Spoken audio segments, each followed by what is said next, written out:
जो हमारी आध्यात्मिकता है या कर्म से रिलेटेड, हम यही कहते हैं ना कि जो कुछ हमें लाइफ में रिसीव हो रहा है, गुड एंड बैड, जो भी हम अच्छा या बुरा रिसीव कर रहे हैं, एक्सपीरियंस कर रहे हैं, जो बोया है वो काट रहे हैं, यही कहते हैं। मतलब जो हमने कर्म करके छोड़े हुए हैं प्रारब्ध से लेके अब तक, उसका ही एक रिजल्ट हमारी लाइफ में आने वाली हर एक इवेंट, उसका ही एक परिणाम है। हमने जो बोया है वही हम काट रहे हैं। जब हम NLP करते हैं, NLP का मतलब होता है न्यूरो लिंग्विस्टिक प्रोग्रामिंग। मतलब आपने क्या एक्सपीरियंस किया है, अपनी इसी बर्थ को हम पहले लेके चलते हैं। मान लीजिए कि अपनी लाइफ में पास्ट में आपने कोई एक ऐसा एक्सपीरियंस किया जो आपके लिए इमोशनल लेवल पर बहुत हर्टिंग रहा हो, ठीक है, इमोशनली, क्योंकि आपके पास यादों के रूप में वही चीज़ है जो चीज़ इमोशनली आपको किसी भी वे में हिट करके गई है, चाहे वो अच्छी हो चाहे बुरी हो। अगर मैं ऐसे कहूँ कि क्या आपको पीरियोडिक टेबल याद है, अगर आप साइंस फील्ड से रहे हैं, ठीक है, या मैं अगर आपसे कहूँ कि क्या आपको 12th क्लास के केमिस्ट्री के बहुत से एक्सपेक्ट, हिस्ट्री के बहुत सारे ईयर्स याद हैं, तो नहीं याद होंगे, क्योंकि उनके साथ आपका कोई इमोशनल कनेक्शन नहीं है, राइट, ठीक है। लेकिन अगर आप बचपन में कभी नानी ने, कभी दादी ने, या कभी स्कूल में कोई स्पेशल पोएम आपको याद कराई गई होगी, तो उसकी 2 लाइनें तो एटलीस्ट आपको याद होंगी, क्योंकि उसके साथ आपका एक इमोशनल कनेक्शन था, करेक्ट। जैसे आप जब चंदा मामा दूर के, ये हमारे टाइम में बड़ी फेमस थी और सब दादी सुनाती थी और आज भी सभी को याद है, ठीक है। तो इसका एक सीधा एविडेंट ये है कि आपकी मेमोरी में वो स्टोर हो रहा है जो इमोशनली कनेक्ट हो रहा है, ठीक है। आप मेमोरी में वो स्टोर नहीं कर रहे हो जिसे आप किसी भी वे में इमोशनली कनेक्ट नहीं कर रहे हो। अब इमोशंस का मतलब सिर्फ रोना या इमोशनली हर्ट होना नहीं होता है। इमोशनली मतलब आप फियर में हैं, आप डाउट में हैं, आप कंफ्यूजन स्टेट में, this is also a emotions, ठीक। अब कोई इवेंट आपकी लाइफ में हुआ, वो इवेंट इन द सेंस कि मान लीजिए कि आप बहुत सारे एग्जाम्स दे रहे हो, उसमें फेल हो रहे हो, तो ये एक पैटर्न बन रहा है। मतलब आपने एक बार एग्जाम दिया, 2 बार एग्जाम दिया, 3 बार एग्जाम दिया, आप फेल हुए। आपने एक रिलेशनशिप स्टार्ट किया, एक रिलेशनशिप में आपको फेलियर मिला, फिर आपको दूसरे रिलेशनशिप में भी सेम फेलियर मिल रहा है, तो ये एक पैटर्न है। सेम ही तरह का चैलेंज आपके पास बार बार आ रहा है। इसका मतलब है कि आपके अंदर का जो इमोशन है, वो इमोशन सेम तरह के कन्विक्शन के साथ आपके ब्रेन को मैनिपुलेट कर रहा है। आप इसको एग्जाम्पल की तरह समझें। हाँ बिल्कुल, ताकि समझना आसान हो।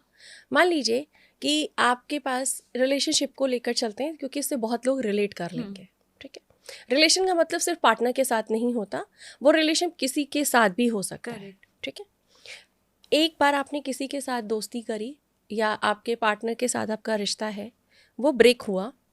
जिन कारणों से आपके और उनके बीच में उन रिश्तों में खटास आई या वो रिश्ता ब्रेक हुआ, जो भी कारण होगा, हमेशा एक कारण नहीं होता, अलग अलग कारण हो सकते हैं, ठीक है।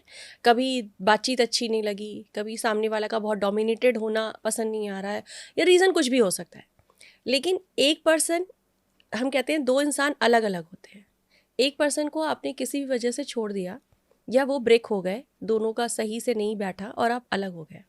लेकिन जब भी आप थोड़े समय बाद दूसरे किसी रिलेशनशिप में जाने का डिसीजन लेते हो और आप जाते हो और आपने इस इमोशंस को हटाया नहीं है, जो आपने पहले वाले के साथ अपना एक्सपीरियंस किया है, उस इमोशंस को आपने हटाया नहीं, आपके पास पहले वाले पार्टनर की जो भी यादें हैं इमोशनली वो अंदर हैं, बट कोई दूसरा आ गया जो आपको प्लेजर दे रहा है।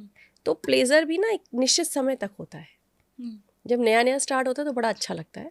धीरे धीरे क्या होता है, हमारा ब्रेन कॉन्शियस से सब कॉन्शियस में चला जाता है। मतलब वही चीज़ आज कॉन्शियसली हो रही है तो हमको मज़ा आ रहा है, क्योंकि ब्रेन को हर चीज़ नई अच्छी लगती है, ठीक है। थोड़े दिन बाद वो सब कॉन्शियस चला गया, तो वो क्या हो गया, आपका कंफर्ट जोन क्रिएट हो गया। और बॉडी को, ब्रेन को हमेशा नए टास्क चाहिए होते हैं, ठीक है। तो जब नया दूसरा रिलेशन आया, आपको बड़ा अच्छा लगा, सब कुछ बेहतर लगा, सबसे सुंदर लगा। लेकिन जैसे ही आप उसमें कंफर्ट जोन में आते हो ना, तो आपका सबकॉन्शियस माइंड बताता है कि ये जो कंफर्ट जोन आया है, इस कंफर्ट जोन ने पहले आपको सेम तरीके का पेन दिया था। तब आप क्या करते हो, उस पैटर्न के साथ में, मतलब उस रिलेशनशिप के साथ में आप कंपैरिजन करने लगते हो। ये एक नेचुरल बिहेवियर है, साइकोलॉजिकल। जब आप करते हो तो आपने क्या किया, आपने पुराने वाले इमोशंस को वापस से फील किया है, ट्रिगर किया है, एक तरीके से वापस से पॉपअप किया है।